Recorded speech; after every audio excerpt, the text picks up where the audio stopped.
Вместо вас не мога да науча. Деца, мога да ви облесня,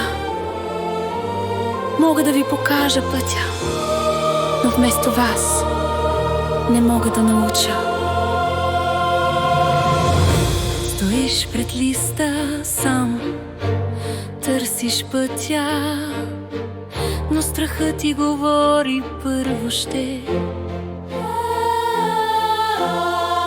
Аз ще светна малка искра, ще покажа първата следа, но крачката трябва да направиш ти.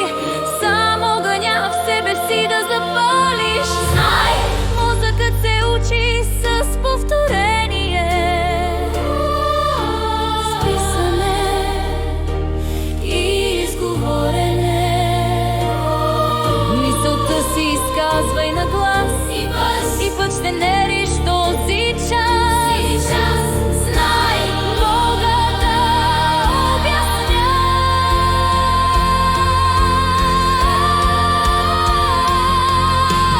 Мога да обясня, но вместо теб не мога да науча.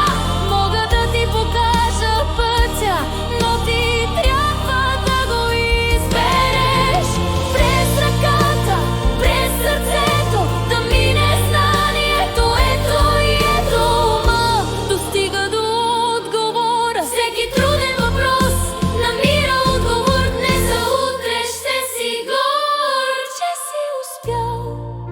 Числа като тихи звезди чакат някой да ги разбере. Страхът прошепва: не знам. Мълчанието става стена, но всяка мисъл, щом я изречеш, в светлина се превръща.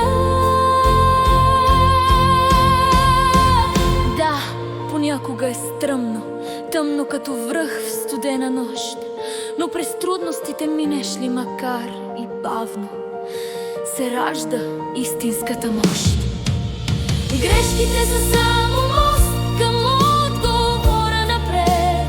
Щом не спреш да търсиш, ще откриеш път, светлината идва. Кажи мисълта си, не мълчи, в нея силата се крие.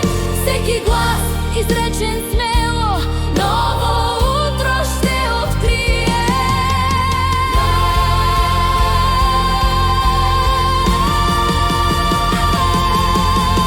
Можеш да научиш, пътят е в теб самия. Всеки ден, с всяка крачка се строи твоята съдба. Аз мога да ти покажа, да ти обясня.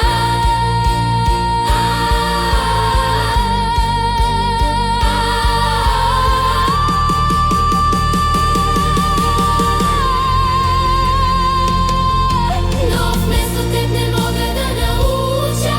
Никой връх не се достига от дивана в топло стая.